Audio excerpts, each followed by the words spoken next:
আসসালামু আলাইকুম, কেমন আছেন সবাই? আশা করি সবাই ভালোই আছেন, আমরাও ভালো আছি। আমার হাতের গোলাপ বাগান, গোলাপ ফুল ফুটেছে।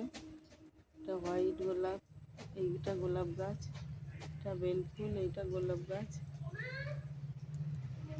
নিজের হাতে বাগান বানিয়েছি, এগুলো সব গাছ।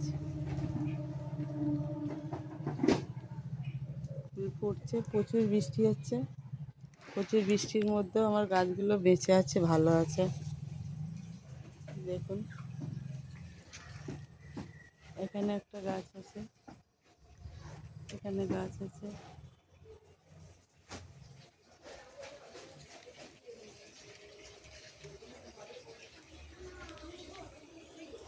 কেমন লাগছে বলুন।